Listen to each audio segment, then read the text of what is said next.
about this lecture series from the beginning until this point. And today I'm going to move gradually into smart manufacturing. But before that, I think I still need to go through a little bit on the remaining of Industry 4.0 because the Industry 4.0 is something more structured. It is a system. It is basically, it is the initiative of Germany to build up the manufacturing industry to compete in the future. So the framework that they are adapting, and also the different kinds of programs, different kinds of development that they have are very good for references. So I still want to quickly go to that part of the development. I think previously we sort of look at this totally connected manufacturing environment. Again, as I said, in the manufacturing environment, traditionally, when we talk about automation, which involves information technology and electronics, but the way the communication was, the way the communication was done is layer by layer, hierarchical, from top to down mostly. So it's basically to control all the activity. There were very little information feeding back to the system to respond to the current situation. But the goal of Industry 4.0 is to create a more flexible and agile system. So you can imagine that without information, without understanding of the current situation of the system, it's very difficult to have any effective response. So instead of only having this hierarchical communication in the Industry 4.0 environment, it is the communication environment will be totally a network kind of environment. As you can see in this symbolical case, even from the bottom, we can communicate all the way to the top. There's no limit on the communication, depending on the necessity.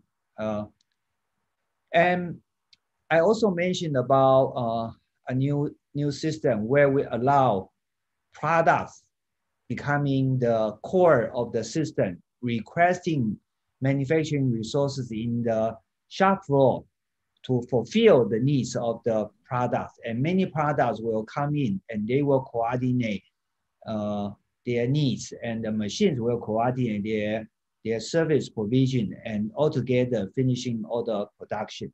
So it is also a very big change.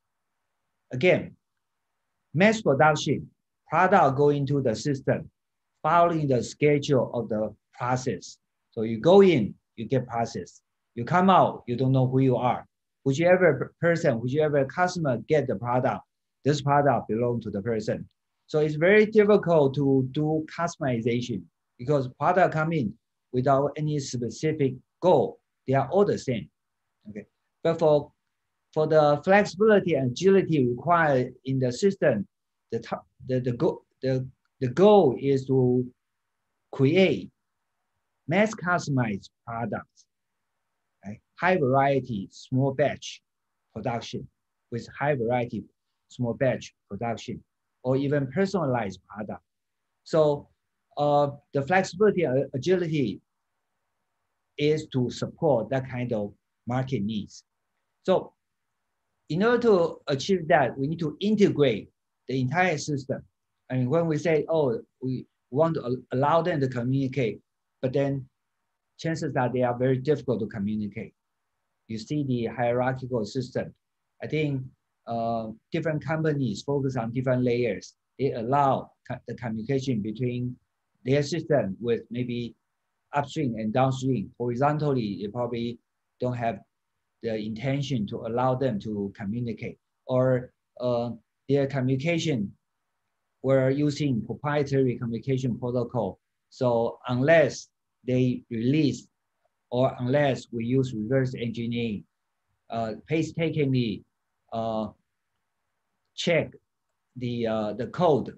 Otherwise, we won't be able to to know how they communicate. So without being able to communicate, doesn't matter at which layer, the network cannot be totally connected. So what needs to be done is we need to have, hopefully, a framework, a reference framework, so that all the development can be based on this framework, which allow them to position themselves within the framework, allow them to communicate better. So Industry 4.0 in Germany, they created this reference architecture model, Industry 4.0. In short, is RAMI 4.0.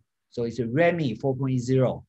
RAMI 4.0 basically describes the entire life cycle, entire product layer, communication layer, as you can see here, three-dimensional, these layers, and giving a very abstract description of them, so that products or communication, or whether or not it's in design stage or it's in production stage or it is in use stage, they sort of can position their contribution in the system and knowing to whom they need to communicate and based on what kind of standard. So this is just a very, you will see this a lot in Industry 4.0 introduction. It is a reference architecture. And this architecture was tried to align with Industrial Internet Consortium in the US, also align with China 2025 initiative, also align with Japanese manufacturing industry. They call it J4.1. So hopefully this kind of alignment can be done so that we have a common framework for developing modules, yet the modules can be integrated together smoothly to support the kind of flexibility and agility required from Industry 4.0 system. Okay, so you can imagine Germany, Japan, China, US, these are 4 major manufacturing countries. If they can align their reference architecture, it is a lot more likely that we'll reach a new stage of the manufacturing. That is, these are fragmented, disconnected system can be automatically connected together. Okay, that's also very important. Otherwise, the concept is there, but if the system cannot communicate with each other, every time you need to increase a new communication, there's a new machine coming in, the new machine doesn't communicate with the rest of the system, then the flexibility, so-called flexibility, agility cannot be achieved.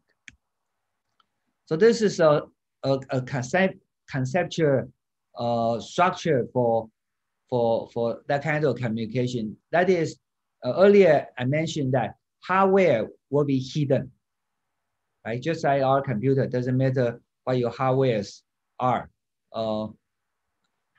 Your operating system, if it's Windows-based, it is Windows.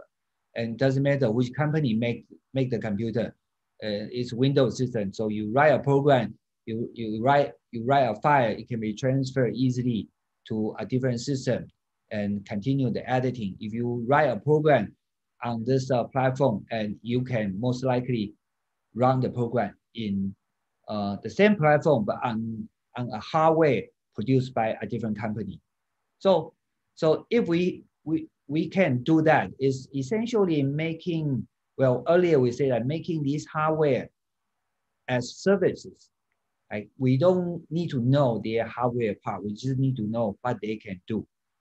And this administration shell basically provide a shielding of the hardware. It's more like an API. You can communicate with the hardware. Maybe in the past, the API was used for communicating with the software. There are software module through API, or you can communicate with other system. Here is the hardware, which has a software API allowing you to communicate with other systems. And as you can see to the right, the real part, meaning that the physical part, it could be any asset. It could be as small as a sensor. It could be as big as a system, and even a factory, a work cell. So at different level, we just want to show these hardware, these proprietary things away from our industry 4.0 system, allowing them to communicate to this so-called asset administration shell, AAS. Okay, so AAS is serving as the integration part, which is the second layer from the bottom, and allow them to communicate and information processing and function and supporting functions and business activities. Okay, so here just another example. Sorry, I think there's something behind creating sound. Sorry, let me shut it down. It's creating some problem.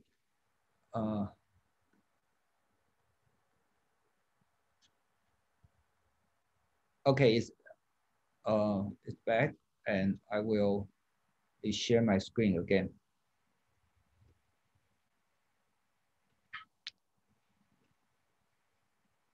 Okay, it's already shown in the screen. Okay.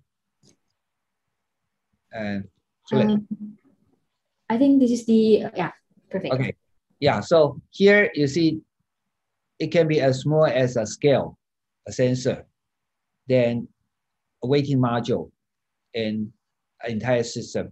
So basically at different, in the administration shell, at different level, we can have their shell. Okay, and so that the shell will be the common interface for communicating hardware with the rest of the system. And it can be based on something like this. We have a small factory, and the small factory has many machines. Machine can do what activity, what services, what functions were described. So once the product need to be processed, the product, as you have seen earlier, will search the kind of service that can provide the service or the processing, and basically generating a process and go through the production system. And these are more abstract, so we can change the process easily. Okay, if there's a new machine being added to the system, the service can also be provided to the pool, so that we can, when we search for certain service to fulfill our needs, that service can then be utilized. Since all of them were using, if all of them are using asset administration shell, they can communicate directly. So whenever they join the system, it will be just plug and produce. Okay, that's a goal. And furthermore, we have talked about digital twin a lot. Of course, there are different concepts of digital twin. I didn't include those into the presentation. But basically, you can imagine that each system, okay, big or small, they may, based on the needs, they may have their digital twin. So the digital twin is the digital correspondence of the physical system. And the digital twin, in this way, doesn't have to be something proprietary, like, oh, I have my digital twin, and if I need to talk to the machine has a digital twin. A machine wants to talk to another machine, then we need to somehow deal with this communication. What we can do is also have this asset administration shell in the digital twin. So the machine not only utilize the digital twin for itself, machine also utilize the digital twin to communicate with other machines. So digital twins can communicate with each other. Okay, so digital twin does a lot of things. A more well, digital twin is basically, first of all, you need to have a digital model of the physical entity. So there's a digital model. And digital twin, the model should reflect the physical products, because for digital twin, we need to be able to perform simulation on behalf of the physical system. Just like human, if I have a digital twin, right, the digital track every information that I have. The digital twin has my digital model, a digital model of me. So what the digital twin can be used in digital twin, well, we can simulate my digital twin. If I continue to eat like what I'm eating today, and continue not to exercise, continue to stay up too late, not having enough sleep, then we can simulate my health condition and provide information and feedback to me. Or whatever thing that what I want to do, I was thinking, should I do this? And digital twin can simulate first. And the result is good. The digital twin will feedback and say, you should do this. Okay, for example, taking medicine, skipping meal, and anything. But it's a little bit scary. But for the physical system, the digital twin does mean that. Right? We want to process a NC machining a product, and we have generated the code. However, the generated one and the real produced result may still have some gap. So we can perform simulation. It's called NC simulation. Once you have, you try the simulation fits very well, you can basically generate the process so that the machine can execute directly. They have this interplay, tightly knitted interplay. Things happen in the physical world. Digital world perform the simulation. Simulation result will be used to modify the process until it is fixed. And the fixed result is not for reference. The fixed result can be converted directly back to the physical system so that the physical system can follow and execute. Okay, so that kind of interplay is also very important. Again, it's not a separate simulation system for the purpose of simulation. The purpose is to have the interplay with the physical system.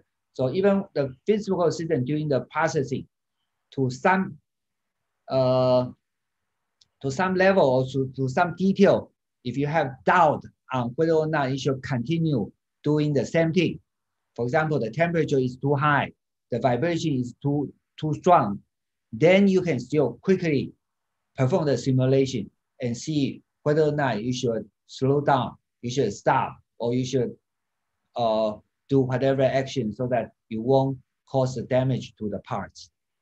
Okay, so digital twin is that. But again, digital twin is not something, shouldn't be something independent. Oh, we do our machine communication, and digital twin are just sitting there for this purpose. So here, as you can see, company A device is trying to communicate with company B device. They do not need to, they seem to be communicating this way, or if we can allow them to communicate in this way. If we don't, we can always go to digital twin of this device and going to this asset administration shell. Oh, this item has been changed. It should be asset administration shell. And you will communicate to the asset administration shell with the digital twin of this system and allowing them to work very closely. You can imagine, right? This information can even be joined with this machine on this machine by another company and interacting with the digital twin. So it is the integration. You can imagine that this is sort of one layer higher, and we can build an even higher level of the integration based on digital twin and asset administration shell. So Industry 4.0 is a software revolution. Hardware, well, it is software, software, IT and electronic being introduced to the hardware. So hardware is the majority part. Software is just a small part. But Industry 4.0, software is a major part. Hardware is just like a commodity. You have hardware, I have hardware, but my hardware is very smart. Your hardware is just hardware. So if I have more function on my hardware, software hardware, smart function on my hardware will be a lot better than your hardware.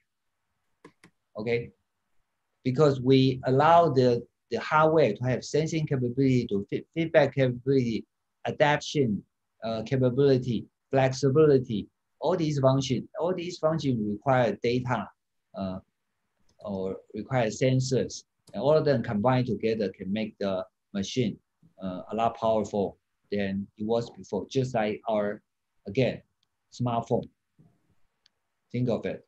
All the functions, fancy functions that we are using are apps. Right? So there's almost an infinite amount of potential on this platform. And we can continue to create all kinds of software. We can continue to create all kinds of connectivity. Right? It was pages, then it was human, then we don't know. We know that there will be new things being connected. And similarly for machines, that will happen too. Okay. And human and computer interaction, or human and machine interaction, the roles between these two will gradually shift from using human to deal with a lot of tasks, and computer were assisting human, or machines are assisting human. Gradually moving towards machines. Computer are very smart already. They can do a lot of work, even as we discussed last week, even replacing the current works that we are doing.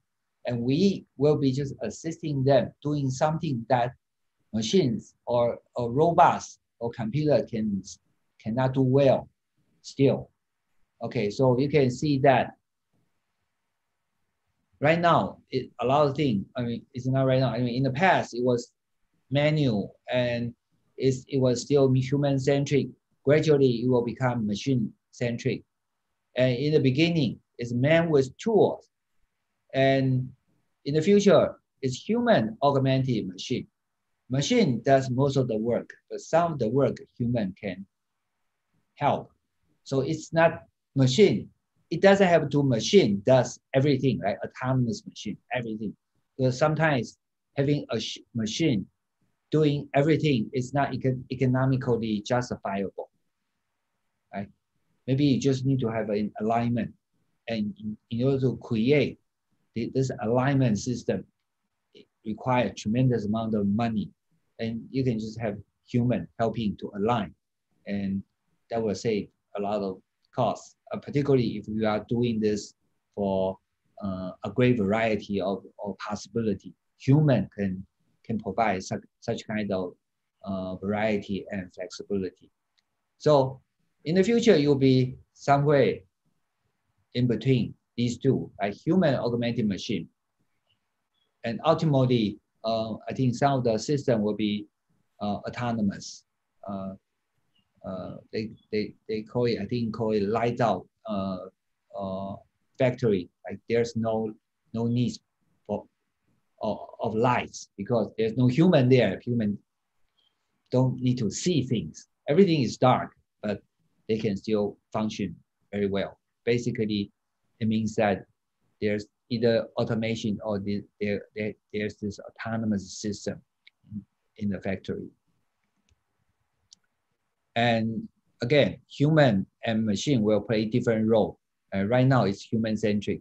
And and human can be augmented with a lot of tools, AR, VR, education, mobility, exoskeleton, right? All these kind of functions. In Industry 4.0, right now, we focus a lot on human-robot cooperation. Human and robot cooperation. Again, we are trying to, in Industry 4.0, remember I mentioned that we'll be facing aging society, short of skilled worker, short of worker. So we need to have machine performing a lot more work than relying too much on human. And in the past, human and machine in the factory, in the workplace, they work simultaneous in the location, but they work separately. Machine work on the machine part. Robots work on the robot part. Human work on some part which is outside the range of the robot. But of course, there's a interface to bring something outside the range of the robot so that human can process it. When human need to hand something to robot, there's a mechanism for robot to take something from human. But human and robot both have their strengths. Human, dexterity, right? Flexibility, problem solving. Robot, powerful, right? Endurance and precision. So these two characteristics can be merged together, then we may be able to generate much better performance in the manufacturing system. I think here there are a few examples. Well, this lower left one, unfortunately, it's called Rethink Robotics. It didn't survive. But the company was built up by a former MIT professor, C-Cell Lab professor, and he was the founder of the company making Roomba, like small circle robot sweeping your floor. And this is also a very interesting idea, very interesting robot. I think first important thing is the robot will not harm human. So human and robot can work together in the same space. And secondly is human and robot interaction should be a lot better. So this robot can easily be adjusted by human. And this robot, when they move, as soon as they sense or they get in contact with the human, they will stop immediately, which is very important. You don't want a human step in the way of the robot and being injured. And robot can even communicate. In this case, to again at the lower left, the robot has vision. The robot can speak. You can talk to the robot, instruct the robot to do certain things. Okay, whether or not it's good remain to be seen, because there could be a lot of interference. Maybe somebody else can ask the robot to do something while you are within the range of the robot. So it could also be dangerous. This robot, lower right one, is done by a German company.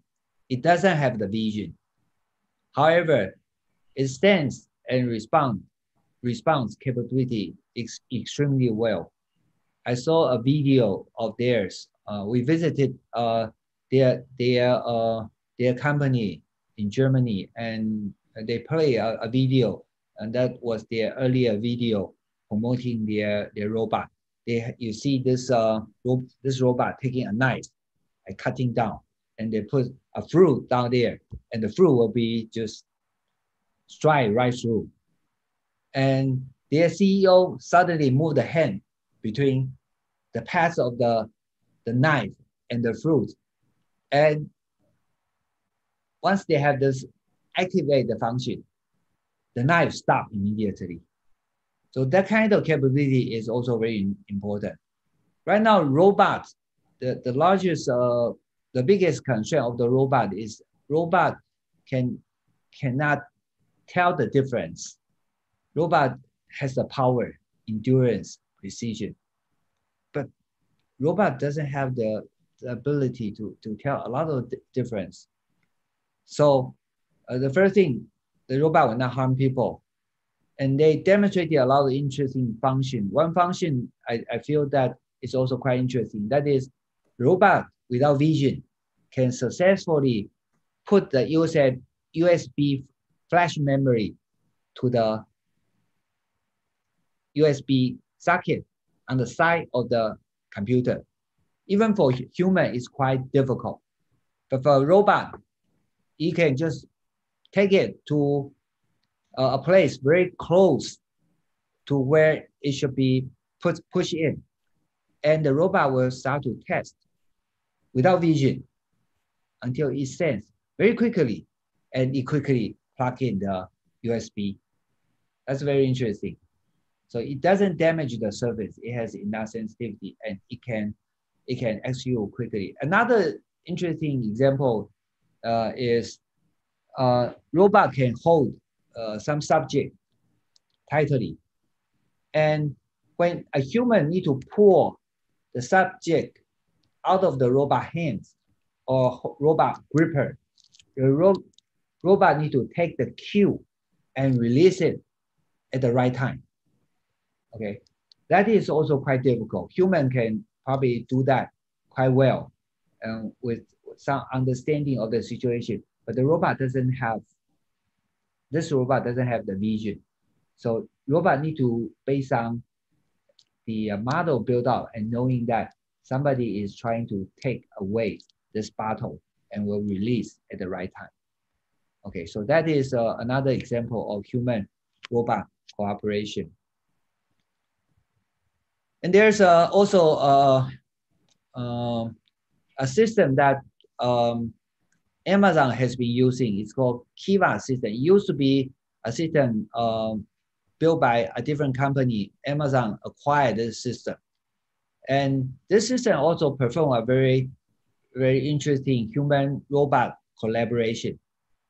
In the past, in the order picking warehouse, humans walk around and pick up items to fulfill certain orders.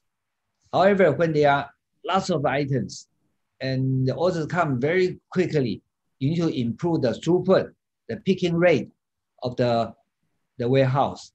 And practically, it's just not possible. So every time there's a big promotion, Amazon had difficulty fulfilling the customer demand.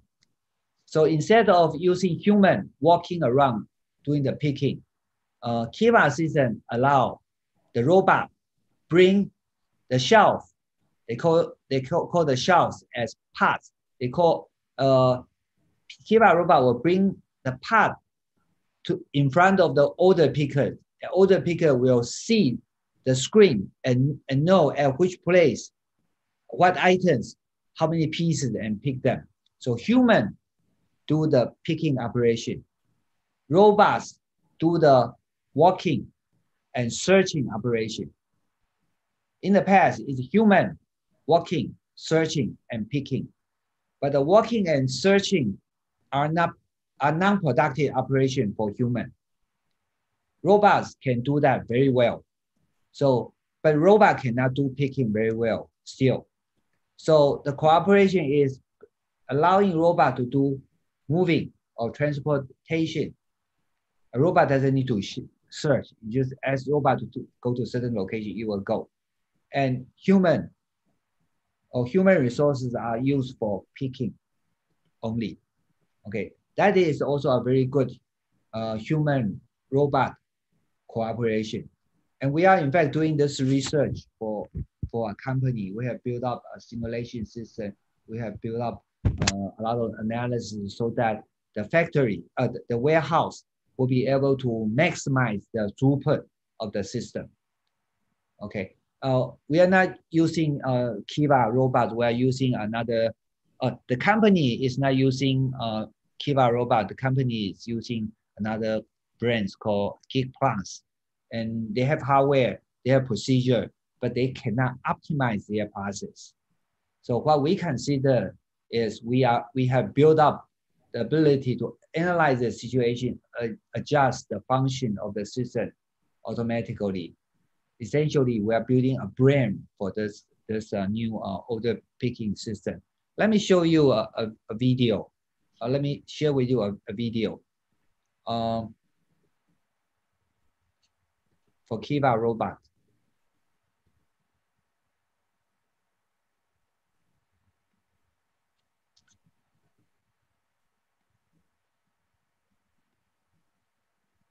So Amazon has quite a few interesting systems. Maybe after seeing this this one, I will also share with you some others.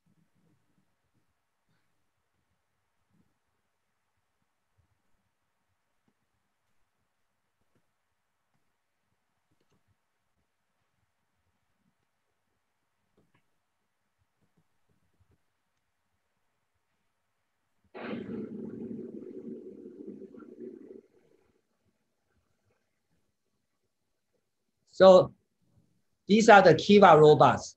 They move around in the order picking warehouses.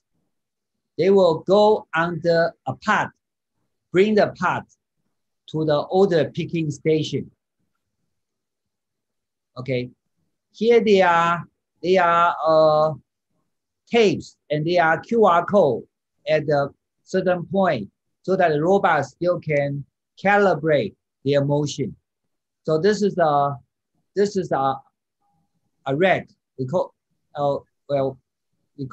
they call it a pod, POD, and the pod will be brought to the order picking station in front of the order picker, and the screen by the station will show for this pod at which layer, at which compartment, how many pieces that the order picker need to pick. See, you see, order picker is doing this. So once the order picker take out the item, scan the item, and put in the box. So the system know that the box is there and know what items are in the box.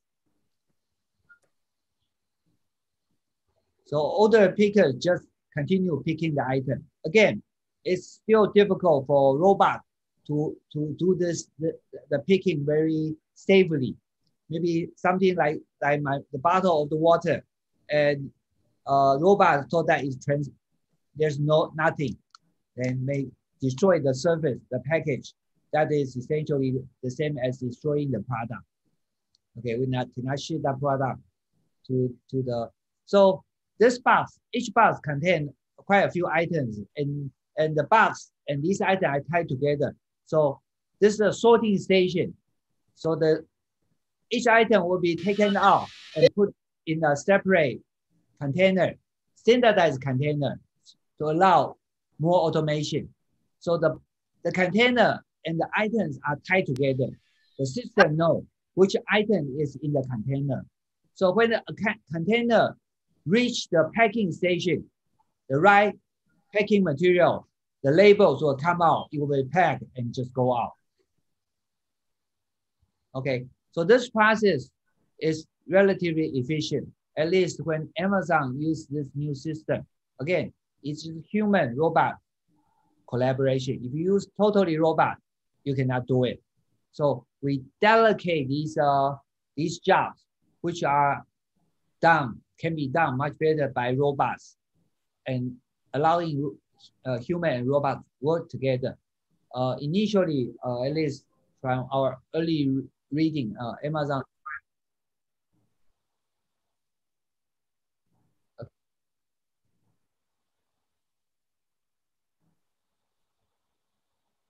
Okay, so Amazon claimed that it had the improvement of about 30% in terms of throughput. So it's also quite significant. So at this point, I also want to maybe show you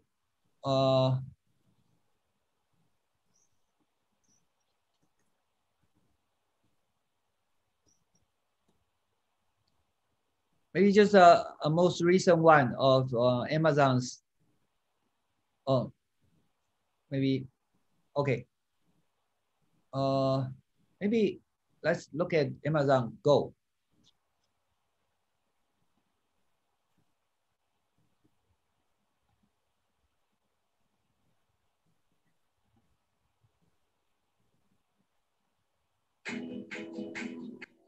Four years ago, we started to wonder,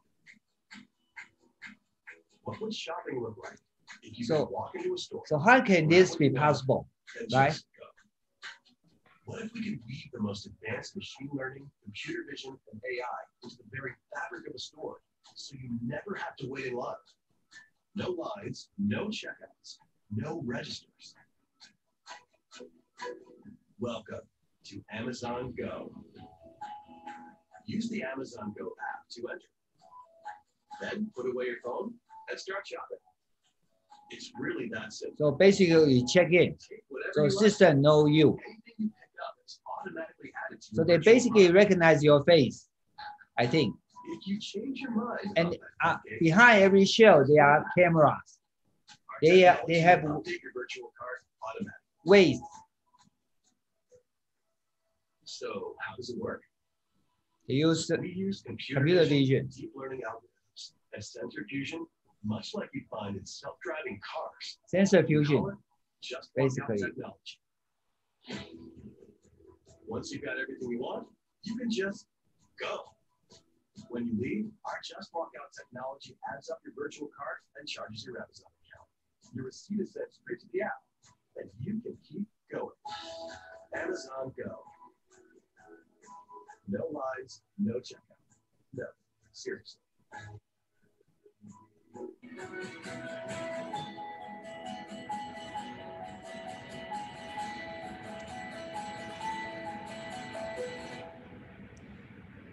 So in the past, Amazon had something called Firefly, a smartphone, which does voice recognition, image processing, facial extraction, all kinds of functions. And gradually, they came out with this Amazon Go. Basically, it's based on their business need. They integrate these technology into the system. Camera is, you can consider camera as a sensor for the IoT system.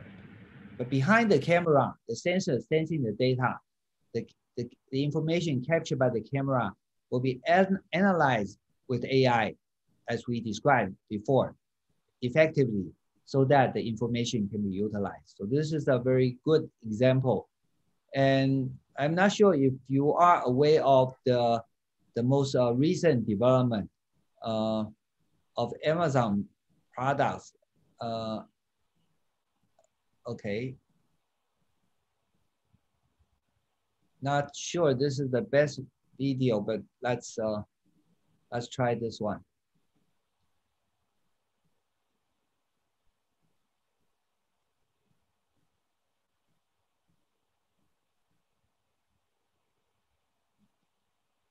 Today, grocery stores are facing competition from the biggest names in online retail. That's why a company called Caper is making a shopping Okay, aisle. so this is Caper. It's probably not the right one, but they basically. Sorry. I think. Right now, you can basically throw it, weight it here. The Amazon one is that you put items into the cart. Around the cart, there are cameras, so they can see, they can scan what you put into the cart. So you can just check out directly, and you have a small monitor on the pushing side, so that you can sort of manage your purchasing. And this kind of smart cart have been under development for many years. There are a lot of ideas. I've seen a lot of ideas. We went to I mean, more than 10 years ago, we went to Germany and Switzerland. They all have different initiatives doing that. But at the time, it wasn't good enough. But the new one that Amazon created It's just like the one that you were seeing. It's just based on sensor fusion, and it allows us to capture the activity in the physical world, and replacing human to do this accounting work, and improve the efficiency of the business process.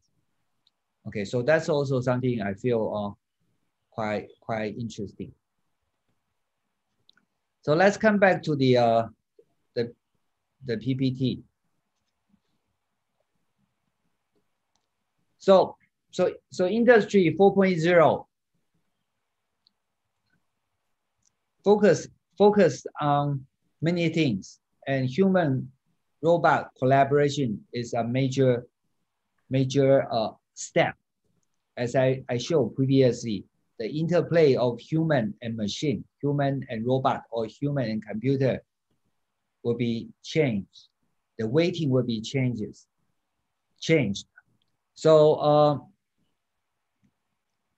there's also this auto store in Switzerland. It's high density warehouse. And again, it's robots taking these boxes and stacking them, okay? And also human working with AI helping human to do this combinatorial kind of things. But human will make their decision and focus on the improvement and trying to combine different things. So again, generative design is not to replace human, it's doing a lot of repetitive work for human and allowing human or free out human mind to do more creative things or solving specific problems. And in logistics or transportation, with the driverless vehicle, in fact, there will also be a lot of changes. Here we see this driverless vehicles. It is a lot of companies are making similar things. It's too small, so I think most of you will think that it's why such small vehicles? I mean, we should have something bigger. But the point is, they are driverless, they are unmanned. So when they move, they don't need to, like us, like having individual cars and keeping a distance, avoiding bumping into each other. For them, they can easily connect to each other. Even if they are not connected to each other, they can maintain their distance because they are controlled by their system and they can communicate very effectively. So if the first car will stop, others all know they will stop simultaneously. Okay, but they can connect together. That's probably the more efficient one to do it. So they will have a few of them moving together, which is more like a smaller train, but it's also like a big bus being divided to smaller pieces. Such kind of driverless car can transport human, but it can also transport products. When these are small driverless vehicle transporting either human or product, they can go together. At a certain point, they can break out. And at a certain point, they can further break down.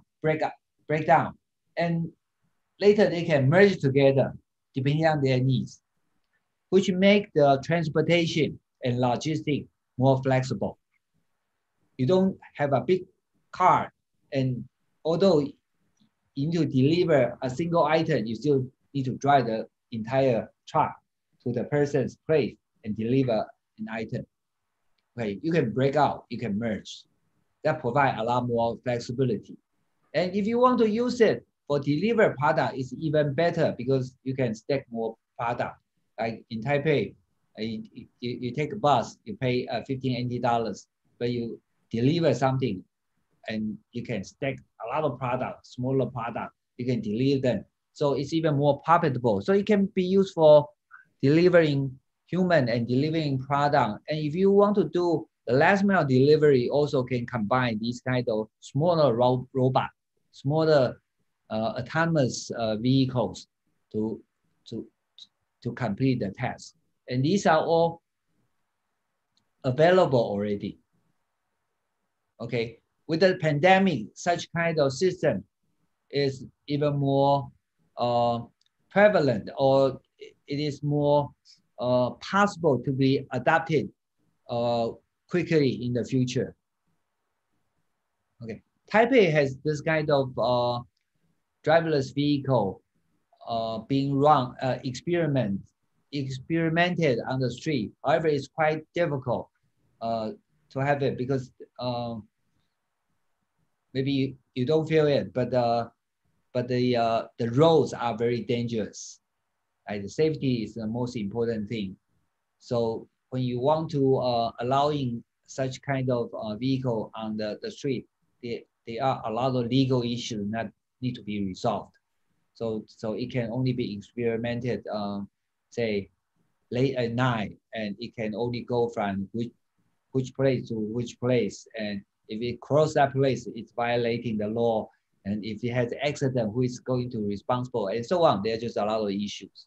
Okay, but as you can see, that robot and human and are again working together to realize the smart transportation. And 3D printing is a digital manufacturing part. It is also very important because now you can print a product, right?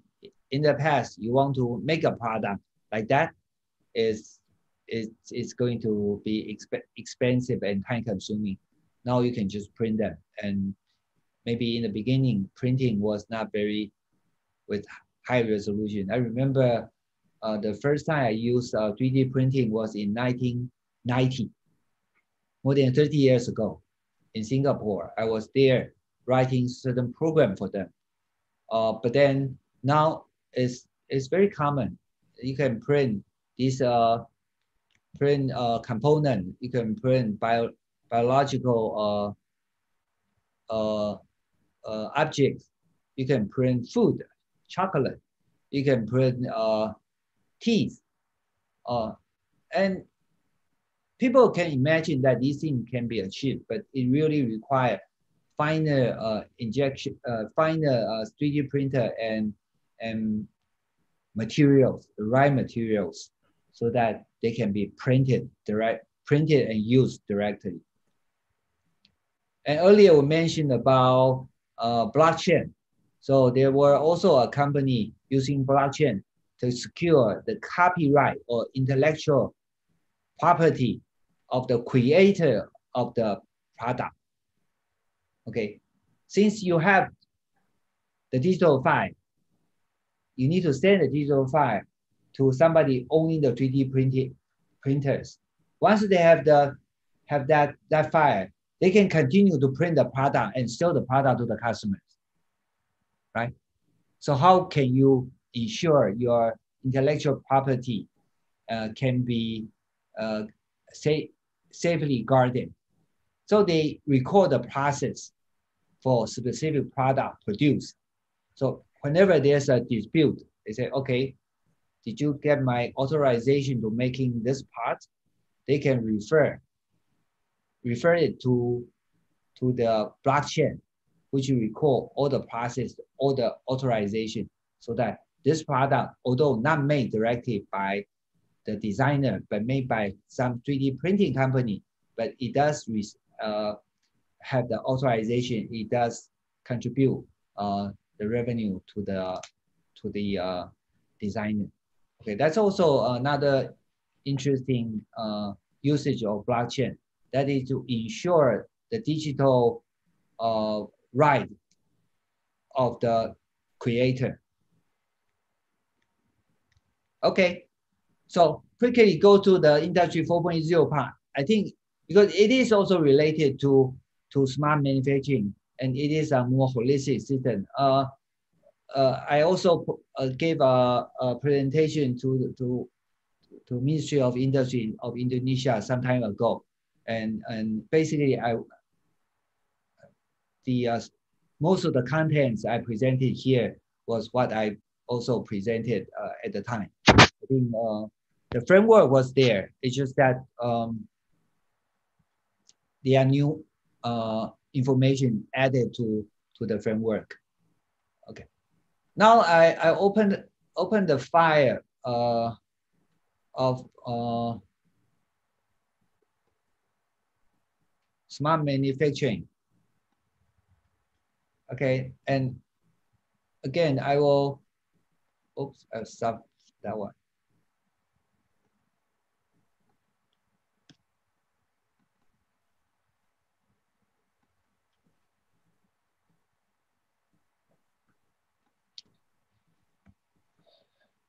So this, okay. So this week and next week, I will say that I'm talking more on smart and sustainable applications. Despite that, I described a lot of applications. If you think of it, most of the research focus that I have were surrounding this like sustainability, trying to solve certain problems. Okay, it's not for marketing. It's not for just simply making more products.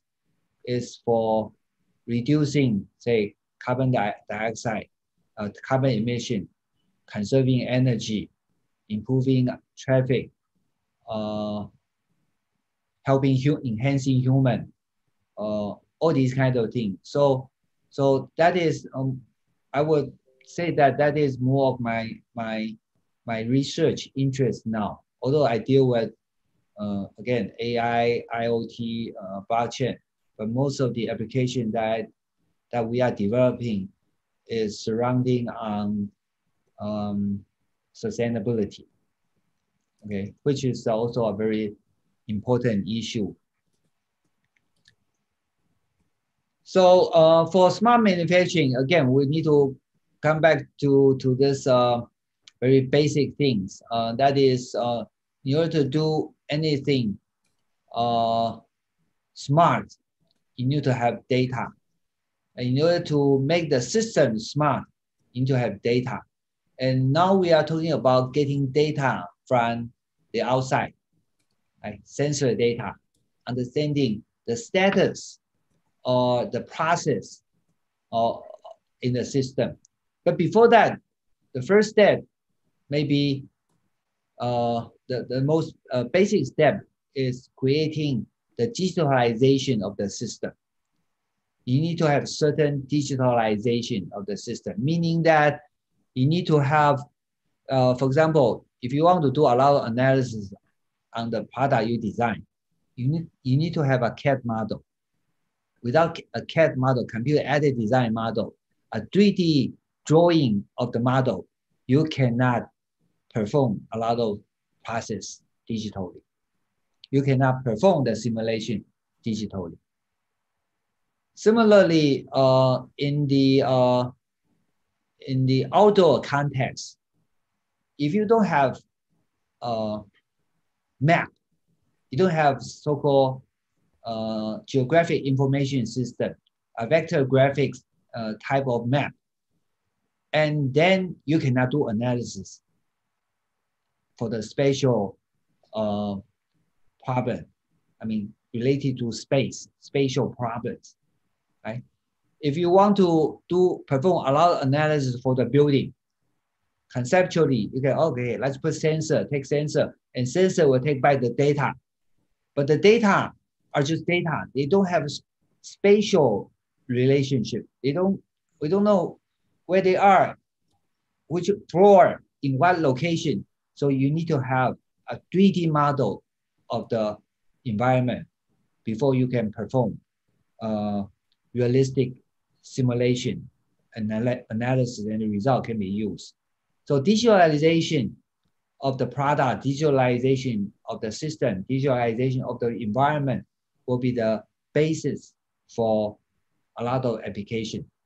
Okay, so here I show you the digitalization of product, digitalization of the environment, geographic information system, and digitalization of the buildings, building information modeling, these all have very significant progress over the past 30, 40 years, particularly for products. I think about 40 or 30 some years ago, we just started to draw these three-dimensional object in the computer. And about 25 years ago, we just started to draw vector graphics map in the computer. It's not a photo. It is vector graphics, vector versus raster graphics. Vector is more like PDF file. When you scale it up, you can still see the detail. It's not a picture. When you scale it up, it becomes blurred. It's not pixel kind of data. So vector graphic, like GIS system, you can have different layers representing their geospatial relationship, so that you can analyze the street, analyze the lands, organize the. You can do path planning, routing plan. You can analyze the traffic. You can analyze the density of people. You need to have that digital data. Without that, then you cannot do it. Okay. And similarly, inside the building, there are a lot of things that we want to do, a lot of simulation that we want to do for the building. But up until recently, a building model is just graphics. It's not real. It just look like a building, but it doesn't have the real characteristic of the building in the data. So we cannot really use that data for analyzing all kinds of issues in the building. For example, we want to do structural analysis without the current data, then it just look like a building, meaning that it just have a thin two-dimensional layers in the space. So you look at it, it is the enclosure of the building, but it only has this thin layer. It doesn't have the thickness. It doesn't have materials. It doesn't have a lot of engineering detail. So now, internationally, including Taiwan, government have been promoting BIM model. For one, with the BIM model, we may be able to analyze the energy consumption within the building. We may be able to simulate the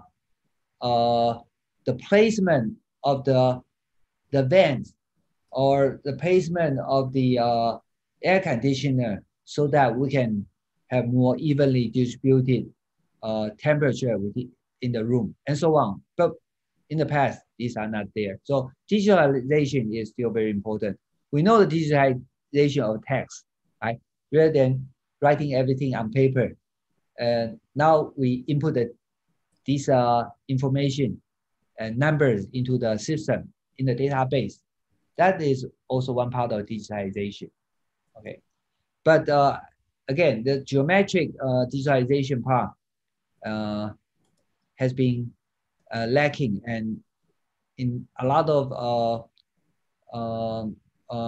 smart application, we do need to have that kind of information, because we are dealing with the physical world. We are not dealing with digital world. We are dealing with the building we live. We are dealing with a product we are using. So all of them require three-dimensional models in the system. Okay, you can perform a lot, and a lot the digital manufacturing evolution started by just having the model. Then they can validate the model. Then they can use the model to validate the potential marketing, potential customer preference, and they can use the product in later stage of the product life cycle. So meaning that for the product life cycle, starting from the designing a product until the recycling of the product, we have the digital model allowing different stakeholders at different stages utilize this digital model to support better processing or better usage of the product. Okay, so in fact, in the beginning, Ika mentioned that the last research interest of mine was computational geometry. In fact, that was my PhD research. So I'm actually good at computational geometry, and I did a lot of work on product design, CAD/CAM, computer-aided engineering, computer-aided process planning, computer-aided inspection, and a lot of different things. Okay, and gradually electronics parts join into the system because products doesn't matter what kind of product, there will be more and more electronics so that they become smarter, and more product they have sensors so that they become connected products. Once they are connected product, then they are a bigger system that we can new services that we can utilize the product. Again, the product, the sensors on the product or the connected product not only serve as a function to understand the status of the product, it is also an observer of the environment. Okay, that's also quite important for the product companies to know, and they can be integrated together to form a new concept, a new service. Okay. I think I'll skip this very quickly. For digital manufacturing, there's also a very interesting idea called digital thread. Okay, we sort of had a digital entity. It will go through different stage of the product life cycle, and this is the digital thread. Okay, they are all digital now. And in production system, okay, we can also having this digital model, and then we have sensors getting data so that the data can be processed, allowing us to simulate on the physical system, allowing us to eventually tell the system what to do. Okay, it is more like a cognitive production system. Okay, I think if you're not aware, in fact, our brain works spatially, meaning that our brain has a spatial relationship too. Okay, there used to be a story that I don't know, I don't remember when, maybe 2,000, 3,000 or 4,000 years ago, there was a fire. Somebody left the fire, there was an event, and somebody left the event site earlier, and there was a fire. And lots of people get killed. Then try to see who got killed. And this person has a good memory, but this person basically said that, oh, I remember some who was sitting there, who was standing there, who were talking to who. So eventually he can pick, sort of figure out a lot of people who were burned inside. Okay, so that's also, if you think of it, that's how we remember things. We have this reference, and spatial reference is also very important. Okay, and in terms of smart manufacturing, earlier I tried to emphasize that smart doesn't have to be super intelligent. Okay, as long as the manufacturing system can get the data, can analyze the data, and allow the system to respond timely and accurately, and it is a smart system, right? It doesn't have to be like everything coming in. We need to use a supercomputer and get some result. We need to use deep learning to get some result. It doesn't have to be like that. of course, there are places where we need to resort to artificial intelligence. But in general, in a smart manufacturing environment, as long as we can gather data, analyze the data with deep learning or something else, we can get a solution correctly reflecting to the problem and devise a solution to cope with the problem precisely. Then we have a smart system. One example will be in the manufacturing system. If a machine broke, and if the process has some dependency, so everything needs to stop. And how should we recover the system? Should we still follow the current schedule? And in fact, we don't know the situation. We don't know the status of the current production. So the first thing will be checking all the status. Once everything is checked, then we need to analyze and decide how we can respond to the situation. Up until recently, I think most of productions are done that way. But with smart manufacturing, what we should have is we have sensors taking data, taking information from all the necessary points. And if the machine broke, then we'll say, okay, do we, I mean, they are just, as we showed earlier, we can go through this dialogue quickly, gathering this information. And through simulation, rather than optimization, which is also very important, through simulation and quickly come out with a feasible solution and allowing the system to continue its operation. So this function goes along with the earlier discussion on digital twin. Essentially, for smart manufacturing, we are building a digital twin for the environment, from big to small.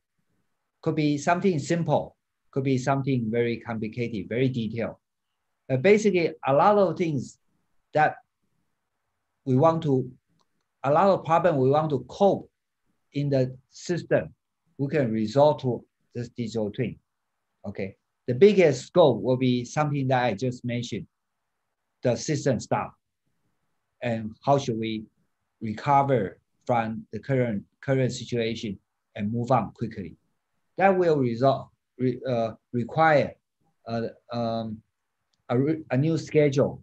But the schedule need to be based on the current situation.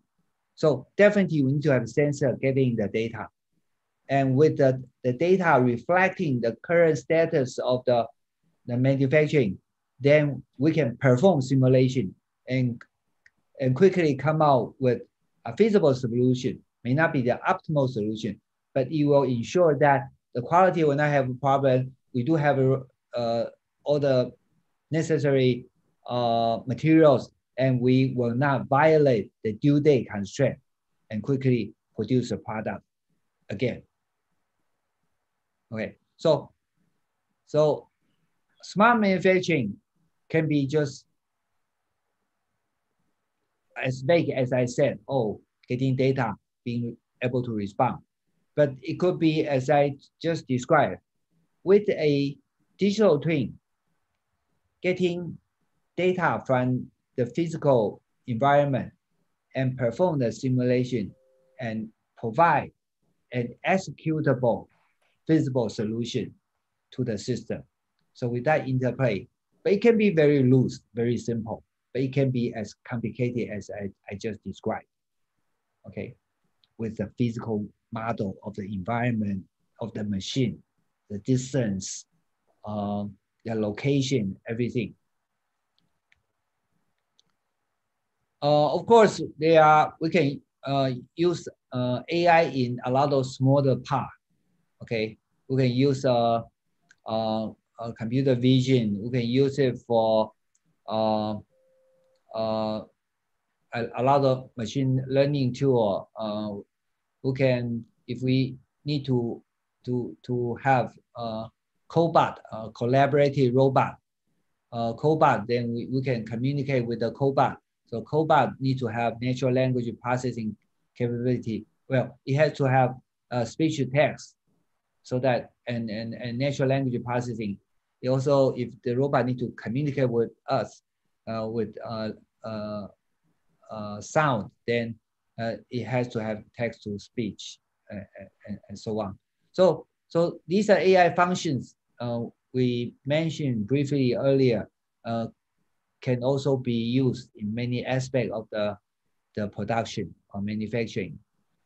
We can help to assure the quality. So a lot of inspection can be done with AI. Earlier we mentioned that AI can do examine the X-ray film more efficiently and more accurately than experts already. So AI can do quality control, right? Demand forecasting, right? AI can, based on the data, and sort of forecast the demand in the future. AI can, based on the pattern, to even create some production schedules. Okay, it's not. There were people doing work here, but I still feel that the result was still very limited. Okay, anomaly detection is also something very common. That is either demand seem to have some anomaly, or energy consumption has some anomaly. Quality, the spec of the product seem to have some anomaly. It is to indicate that there's something wrong, and we need to pay attention to it. Without AI, it is very difficult to do it. Predictive maintenance is also is probably the most popular one right now.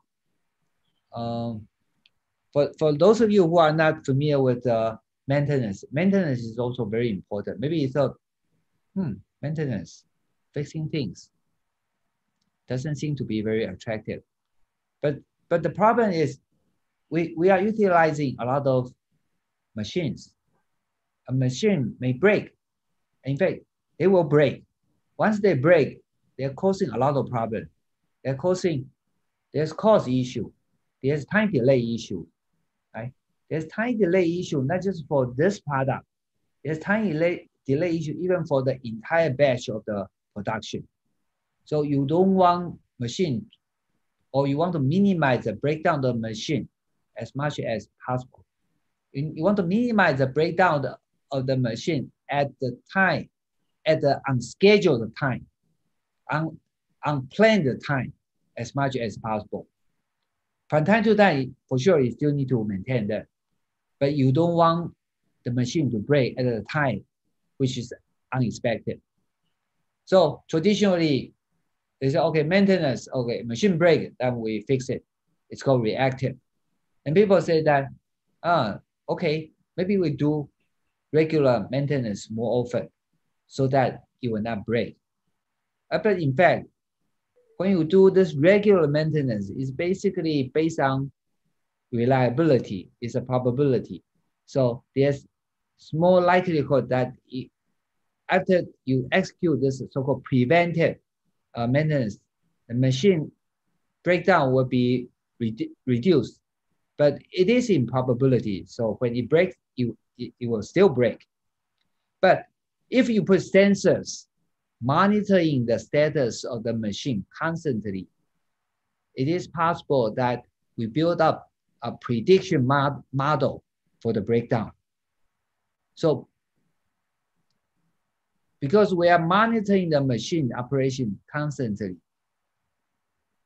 without seeing the indication of that machine being breakdown, then we don't need to fix it until we see some clue and we can estimate how far away it may break, and then we can quickly either fix it immediately during the night when we are not making production, or we can merge it to some schedule, add it to some schedule maintenance, so that we can avoid the breakdown. So predictive maintenance basically means that we can minimize, if not totally, avoid machine breakdown. Okay, it's predictive, and following a schedule is preventive. Okay, so it is also very important. And there's another one which covered by, I couldn't see. Okay, but that's fine. And there are a lot of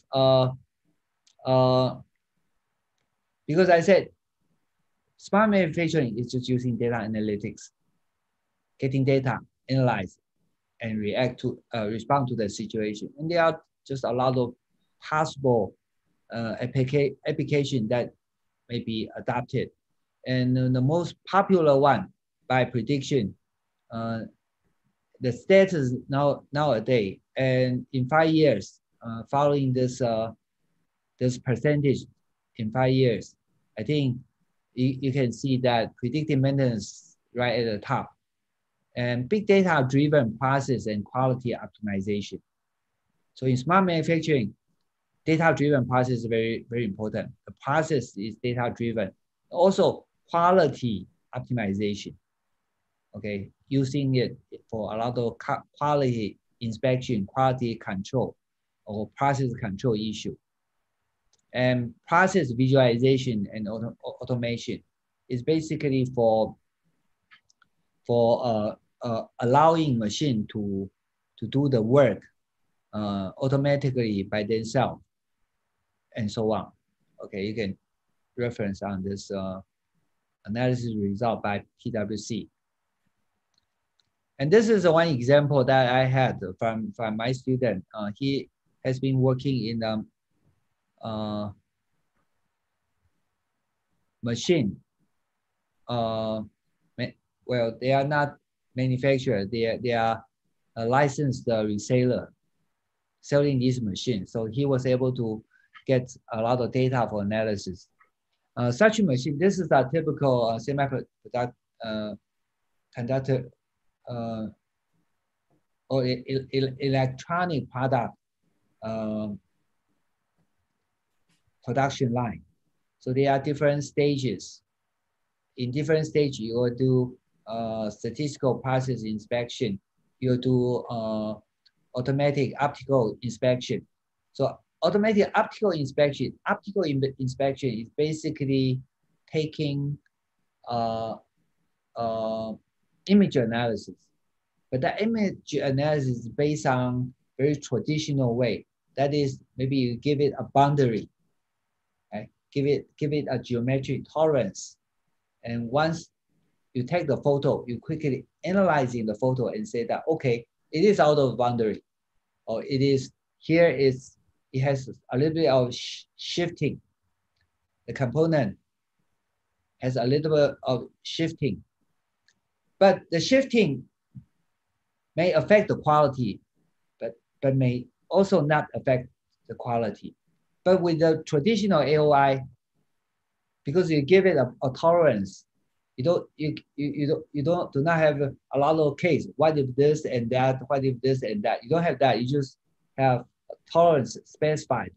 So in the past, when they use AOI for the inspection, there was a case that they did a study. More than 5,000 components were identified as out of spec. So 5,000 something. And they need to find a lot of human experience, human to check one by one. Oh, hey, this one is okay. Oh, this one is not okay. So usually after the human screening, there will only be 500 some items left. So 5,000 more items, it requires a lot of people to do the work and reduce the number to 500 something. Okay. Well, in the end, it's only 200 something. Only 5,000 some having problem, but in the end, there were only 200 and something. So they decided to try deep learning. Okay, deep learning, as we discussed earlier, we don't have this supervised learning. We do not say that, okay, it's out of this, out of that. We just give them good parts and out of spec parts. We just give them. You feed them enough, then they learn. They know what is good or what is bad. But you still did not tell them what is good and what is bad. You just tell them good and bad. And after they did the training and they go through the process, the deep learning inspection process only pick up 500 some out of spec items. Only pick up 500 some. All of them are 200 some, which are really out of spec. So instead of having people inspecting 5,000 some items, they only need to inspect 500 some. Okay, so that's a big improvement.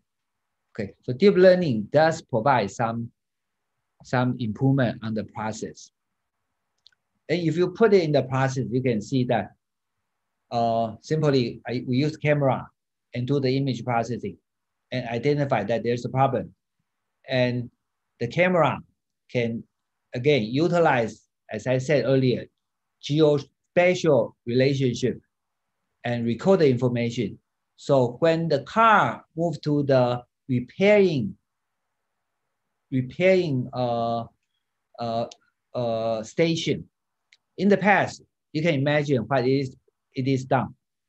Somebody will just look and circle that and check and circle something, right? And next person will find the circle and try to fix it, right? Grind it a little bit. But now using AI, and when it moves to the repairing station, AI has identified all the places and basically using some guidelines so that the worker can quickly see, okay, this point, fix this point, fix this.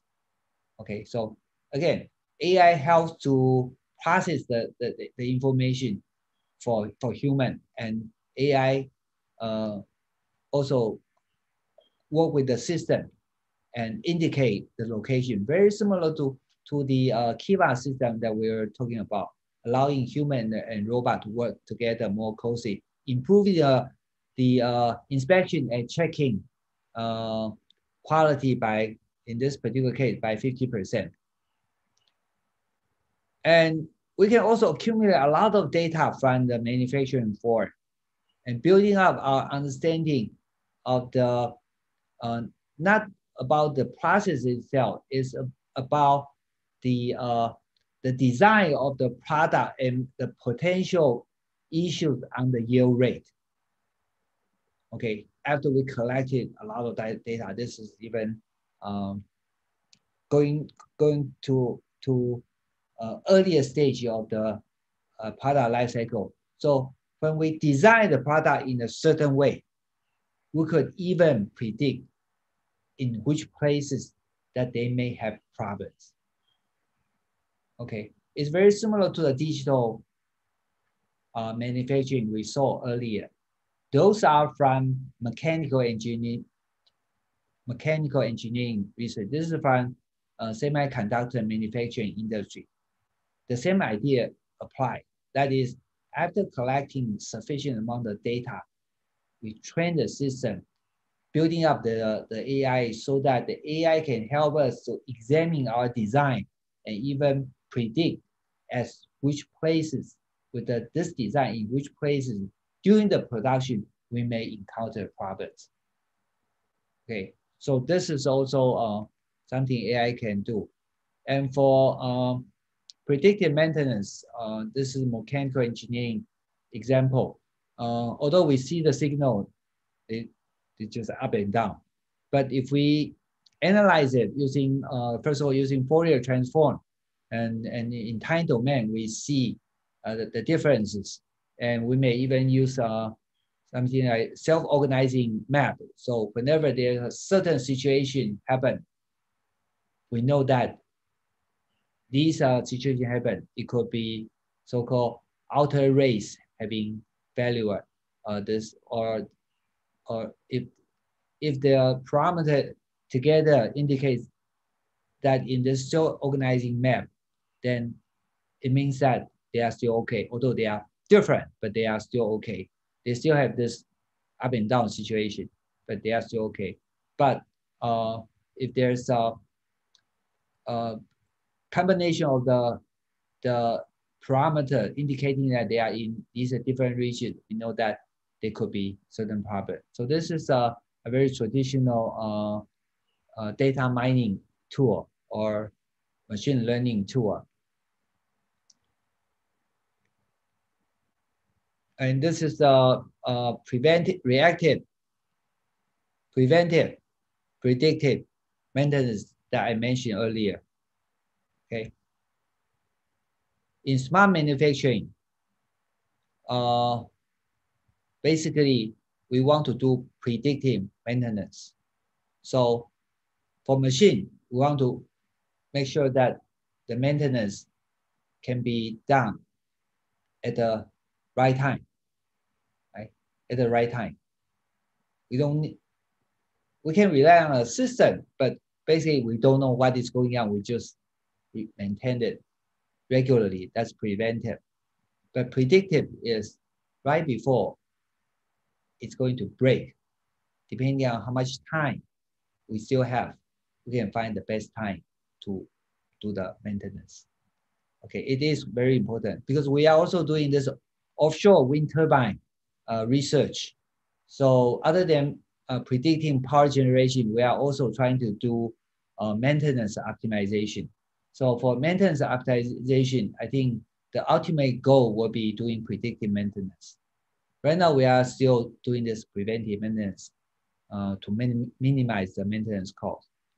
Offshore wind turbine, for maintenance in offshore wind turbine is extremely expensive. The life cycle offshore wind turbine maintenance, operation and maintenance costs constitute about 40 to 60% of its life cycle cost, meaning that you bought this wind turbine at a certain price, you need to spend the same amount of money operating and maintaining this wind turbine. And each wind turbine, a larger one, could be easily over 10 million US dollars. So you can imagine maintenance, how important the maintenance is. The weather is not good, you cannot schedule the maintenance. Okay, so we are also doing this scheduling problem. It's quite interesting. Marine logistics scheduling problem. And if you want to see the, it's just having a lot of sensor on the machines to make it a smart machine. And we can do, again, predictive maintenance for the system. And if we can do predictive maintenance in many industries, it will already have, even if it's just 1%, this is a US case, even if it's 1%, okay, using sensor to understand the situation, helping us to reduce 1% fuel saving, it is also creating billions of dollars of saving. Okay, so again, industrial internet and industry 4.0 having different objectives. Industrial internet is mainly on predictive maintenance, mainly on putting sensors on the machine so that we can get data for analysis and resolving problems. It is an initiative from the US, but it is also gaining international recognition. Oops. And these are some information about digital twin. And 5G is, we are just wrapping up a project on 5G application in manufacturing. So 5G also brought in a lot of new concepts in manufacturing and allowing a lot more flexibility in manufacturing. 5G has a lot of provided the new connectivity for the application. Remember, we said IoT, we have sensors, but we rely on wireless communication. and we rely on platform and data analytics and so on. The connectivity could be through wired, but for wireless one, in a lot of cases, it's not sufficient. We need to have mobile communication rather than wireless communication. And 5G provided a lot of new networking function, like multi-access edge computing, software-defined network, like network slicing, allowing different requirement of the network being served by the same hardware. Very similar to the manufacturing system. The concept of servitization of manufacturing system that we described last week, or network function virtualization, also similar to what we said just now. Industry 4.0, the fourth industrial revolution is on software, not on hardware. So hardware could be the same, but with different software, they perform different tasks. Network function virtualization is the same. Like one network device provide one function. Now we can have a single device providing all kinds of network function and time-sensitive network and device. So there are just a lot of new capability added to the communication, connectivity in the IoT system, which allow us to enable a lot of application in manufacturing. Okay, so I sort of rushed a little bit. Still want to leave some time for question and answer. Okay. Okay, yeah. Okay, so there are already 2 questions. Okay. Yeah, so it comes from Miss Registrasi. Okay. So the question is, the integration of information and communication are important for smart manufacturing.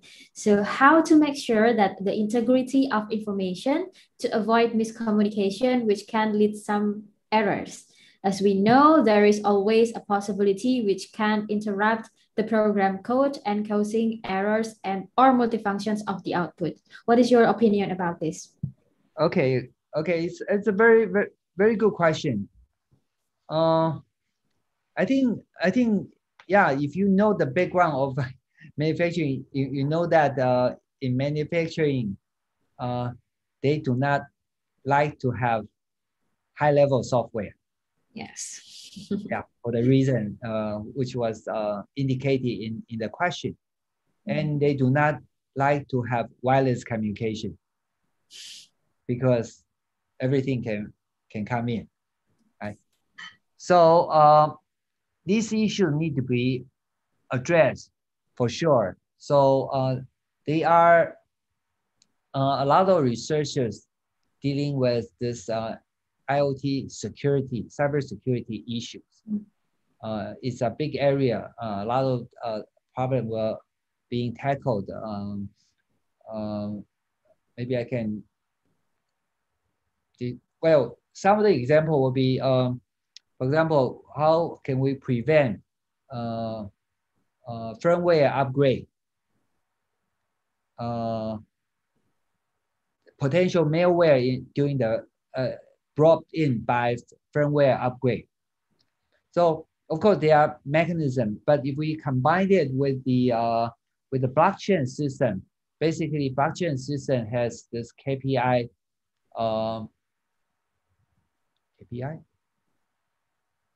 private key mechanism, so that we will be able to authenticate the sender. So if you download from any source the firmware, so you hash the firmware, get the hash value. You go to the blockchain to compare this value with the hash value stored on the blockchain.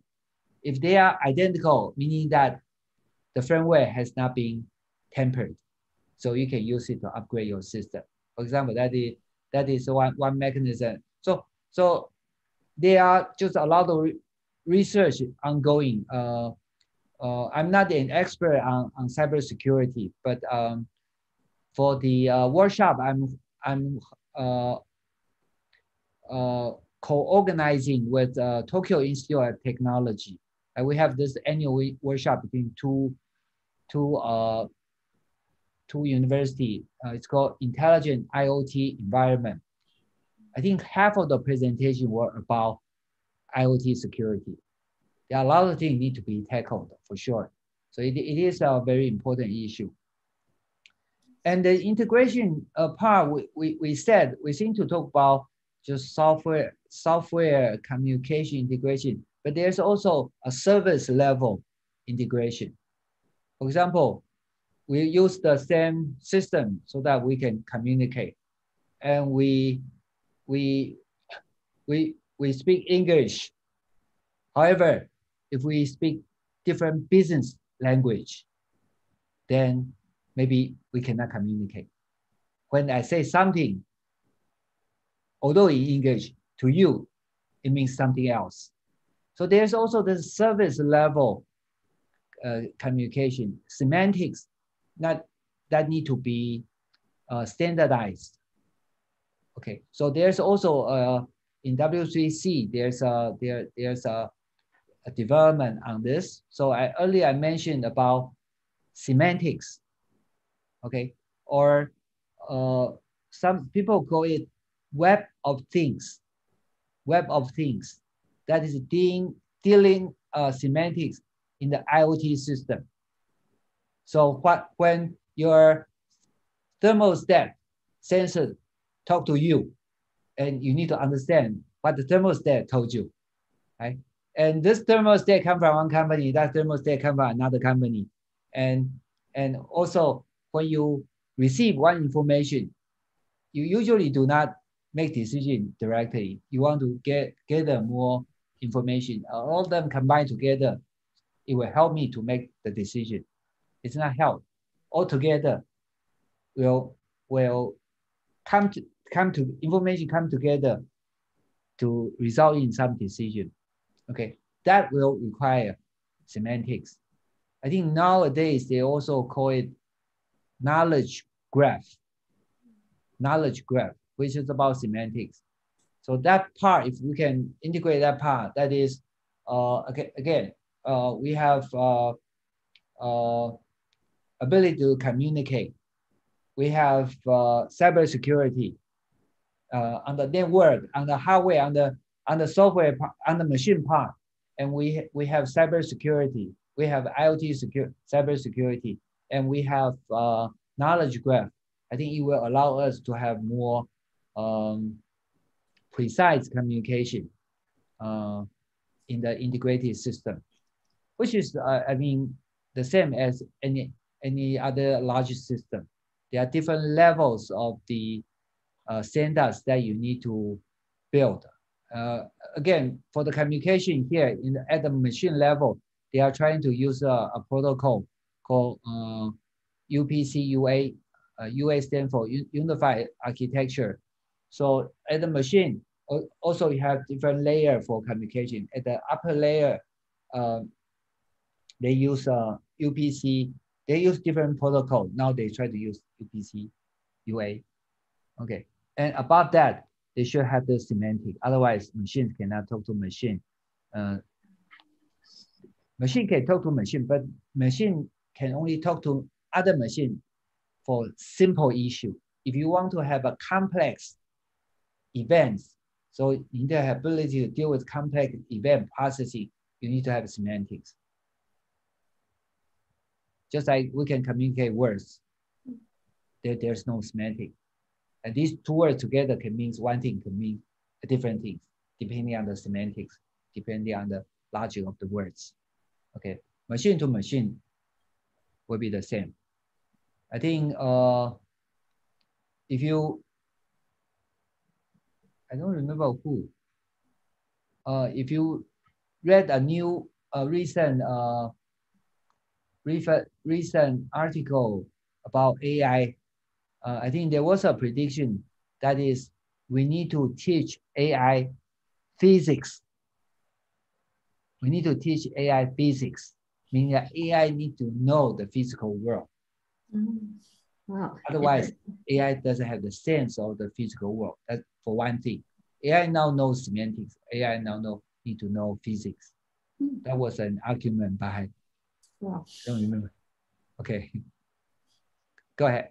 Okay, great, great feedback, Professor. So the second question still come from Ms. Registrasi. I think smart card is more secure rather than Amazon Go app because once our account hacked, then hackers could use our account and spend money within it. Is there any more authentication which is applied in Amazon Go? Because as I saw, after the customer scanned their phone and added some things, then Amazon will automatically deduct the balance in the account. Okay. I think there could be different mechanism. For example, you go there, your QR code was generated fresh based on the context. So it's not that you carry your code all the time. It's generated at the time. So different time based on your code, and somehow the system can decode that. Okay. So basically, it is connected so that later when you go out, they will charge you directly. I went into the one of the Amazon Go shops in Seattle one time, and I just need to register and go out. I did buy something to trying to see how it works. It's not very practical from my perspective. It has some assumptions. For example, everything needs to stack very nicely right now. You cannot stack them and sort of take them and what if you intentionally to block the view? It relies on a lot of good nature of the customers. I think Amazon Go, I'm not sure if it's in China or in the US, but oh yeah, I think it's in China. That China also had this unmanned store. You go there, you take what you want, and they'll charge you automatically. The problem in China was not theft. It is people go there since there's no clerk bothering them. They just go there to enjoy the air conditioning. So a lot of people are inside, not buying products. That was the problem in China, unintended problem, but that happened. So linking the identity with a human is something I feel very uneasy. I do not like that. Maybe most of people don't really care, but we should care because in the long run, it's a little complicated. But in the long run, if basically, I think I mentioned to you that the reason that these big companies are making a lot of money is because they got our identity pretty much, and they got their preference and so on. They can analyze to some extent, and they can create all kind of marketing campaigns so that people can sell us product better, and so they can make a lot of money. The biggest threat right now could be from companies like these big companies, also from government. So you don't really want your identity being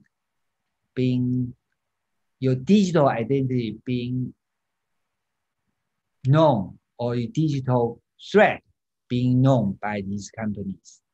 Because in the end, I feel in the end, they will use all the information, not for you, but against you. Okay. If you read recently, because of the pandemic, we have this contact tracing, we have this so-called self-reporting process. We go to our store and we basically scan the QR code there because that's the location, and we'll stamp. Mean that we register, we are at this location, so they can link my location with my phone. That's just me. And they are already judged in Taiwan, calling this an illegal process from the government, because the government has already used the information for some purpose.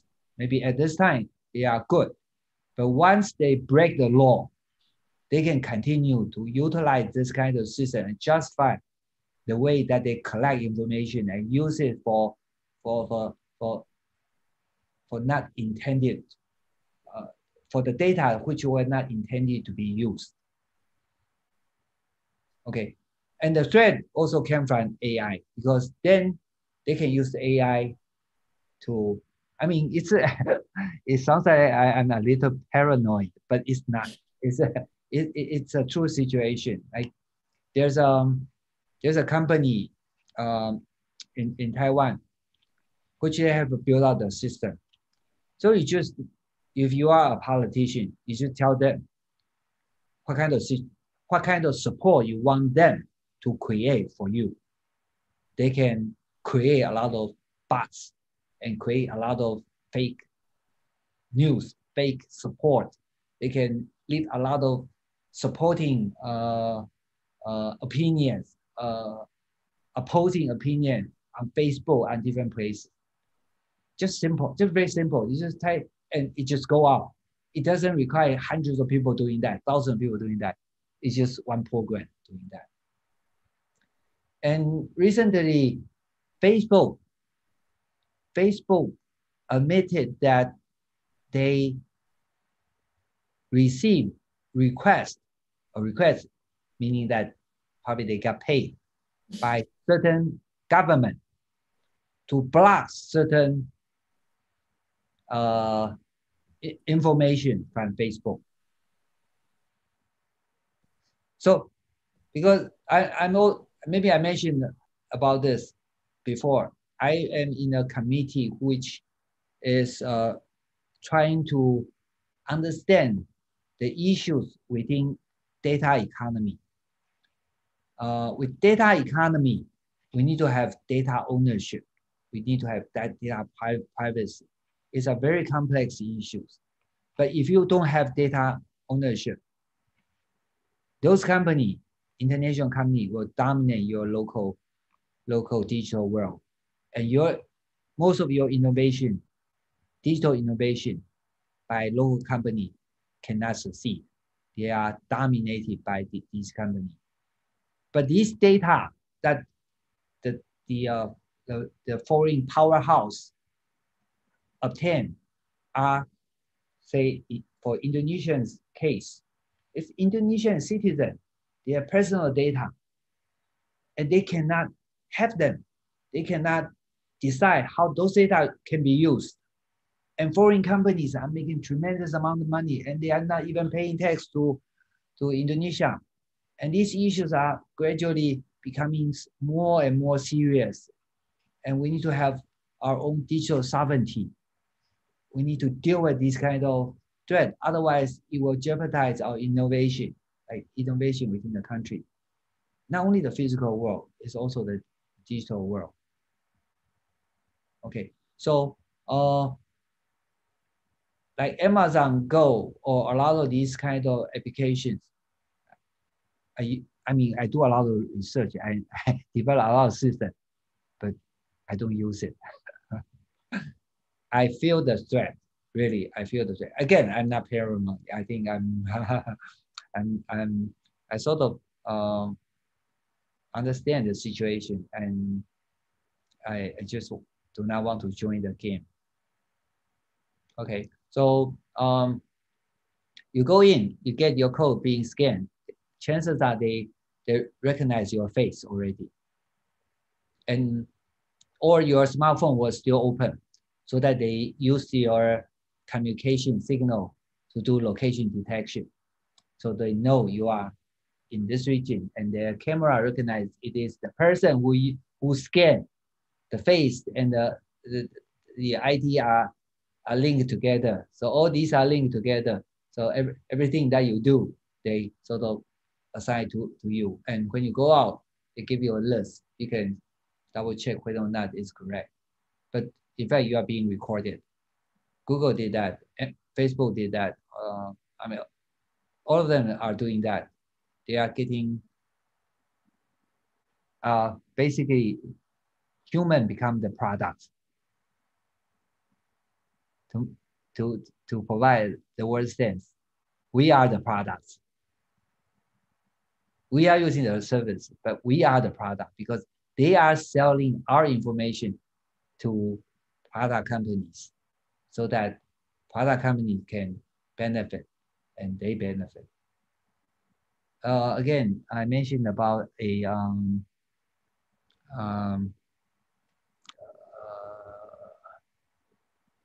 documentary called Social Dilemma by Netflix. You can watch it. Okay, Social Dilemma.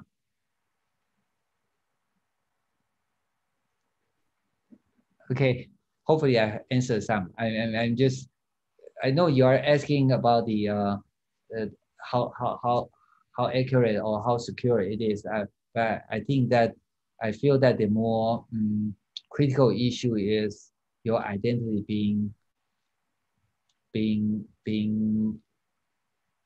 misused. Okay, that is probably a more severe issue that may not be that critical right now, but could be very critical in the future and will be very critical in the future, I think. Okay. Okay. Yeah. Thank you, Professor, for the answer. Do you still have another material to deliver? No. Okay. So may I have a question for you? Yes. Okay. So it is interesting when you say that in smart manufacturing, the human will work together with the machine to maybe generate an efficient process in the manufacturing. But back then in 2018, when I joined a manufacturing company, I see another opportunity why smart manufacturing is initiated by the company, which is to increase the company's productivity by decreasing the amount of the headcount number. Yeah. So that's contradictive, and this is not all about the tools, not all about the integration of the operating system, but it's also about the human. They feel fear to lose their jobs. And even we conducted like a boot camp to encourage them and to tell them that you will not be replaced by the machine. You will work with us to generate a better production process. So in your experience or observation in another developing countries, do you find the similar problem, and how the company deal with this issue? Okay, so the excellent question. I think it's not a problem for developing countries. It's a problem for all of the countries. I think AI is an even bigger threat. If you ask me, AI is an even bigger threat. It's software. It can be replicated infinitely. So if the AI can do a certain job, it will replace all of the job. Right? So Industry 4.0 is still require a lot of effort, and Industry 4.0 or smart manufacturing, I think from my perspective, I will still emphasize that after the first industrial revolution, and gradually we form around that time or before that, we form factory, meaning that in the past, people work separately. They don't work together, right? Then because we know that it's more efficient, easier to manage and so on. So and that becomes a major source of the finance for individual or for the household. So economically, we depend on that. But if you think of that, a lot of the jobs we have been doing, are they really suitable for human? Okay. On the other hand, do we have or have we solved all of the essential problem or critical problem in the world? I mean, maybe not necessarily very big problem, just small problem, like we have older people that need to be taken care of. We go to a hospital, doctors are so busy, so a lot of negligence resulting these different problems. So from my perspective, I feel that, I mean, I understand your point perfectly. My answer, I mean, my response doesn't answer your question. Whether the first point is there will be displacement. The first, the second, and the third industrial revolution, it was as people at the time say that, wow, humans are doomed because machine will take over. And it didn't happen. But the fourth industrial revolution, I doubt, because now machine can also do our brain job, not just our physical job.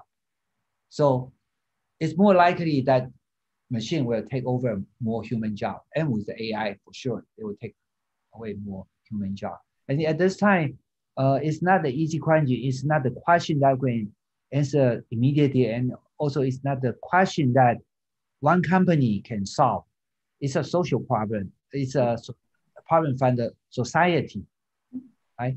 So if I invented some AI which can take over all of the jobs of the citizen, and I am just sitting there making all the money and all other people are suffering, and I said, hey, I mean, I have innovation, so I did all the work. Why should I share with the rest of you? Right? So it becomes a problem for the society, and in the society, in fact, we need to have a system to deal with this kind of disparity. So government may need to come out. Have you heard of this idea of taxing AI, taxing robots?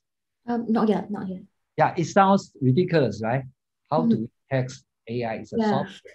It's not even a human. How do we tax AI? How do we tax robot? But if you think of it more seriously, it's basically the idea is the kind of tool you are using is creating too much social impact on the society. Okay, it's just like if you smoke, you buy cigarette, they tax you tremendously. Government take the money, then the manufacturer take the money. But because later, not only you are creating pollution, you are potentially damaging your own health. And later, the society need to carry the cost of your ill health. So similarly, I think government need to come out with different policy and saying that we as a society, we need to solve this problem for all of us. You cannot just use a tool and having all other people not having jobs. I feel we need to address this issue from the policy level. Okay? And we can free up these people to do some other jobs which were not originally economically viable. But they are useful jobs. It's just that there's no economic model for that. It's just like when you collect the pollution tax can be used for certain issues. And those activities do not have economic consequence directly, right? But you still need to use the money. Like you have policemen, you have environmental protection agency, you have all of them. They are not creating value, but they are trying to solve the problem. Right? So I think this kind of policy, this kind of development will come out. Otherwise, not only Industry 4.0, not only smart manufacturing, again, AI will create tremendous problems. Right? That's what I think. Yeah. Thank you very much for your answer. That's a really debatable issue in smart manufacturing. Okay, thank you. So unfortunately, we are reaching the end of the session of today's lecture. So it's kind of an insightful session today. But before we end our session, I may deliver the summary of today's session. Okay. So may I share my screen now, Professor? Oh, sorry. Okay.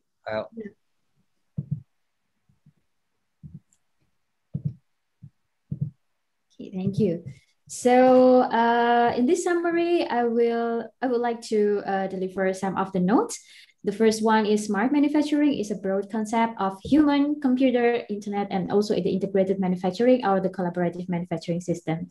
And now digital manufacturing evolves from design or produce automation to collaborative product lifecycle management and cloud-linked e-commerce that involve various supply chain elements. For example, like sales, logistics, purchasing, marketing, and even retail with the help of AI. So that's the summary of today's lecture session. And I also have some information for all the participants of the Adjunct Professor. So for the next lecture session will be the last one, the 6th lecture, with the topic of smart energy and digital transformation. And there will be also the examination with the 30 multiple choices with multiple answers. And it will be conducted in 60 minutes. And also, I would like to remind you about a mini project that will be submitted or must be submitted on 4th of July, 11:59 p.m. So it's in the night. And so that's all for our session today. So thank you very much for Professor Zhu for today's lecture session. It was a great concept and a great topic to discuss. And thank you for all the participants. Thank you for Professor Emma and also Pak Mujahidin for coming to the session and also Pak Indi. And see you on the next lecture. Yeah, thank you, Wika. Professor Chou, thank you, sir. Thank you so much, sir. Okay. Yeah, see you next week. Yeah. Thank you. Thank you. Mas Indi, thank you, Mas Indi. Yeah. Thank Bu Raras, ya. Bu Wika, thank you. Ya, Bu Raras Tias. you. Bu Raras Maya, mungkin ada ya. Oh, are you going to take a photo? Oh, yeah. Sorry. So maybe we'll take a photo together. So for the participants, could you please turn on your camera? Okay, I will count. 3, 2, 1. Hold on.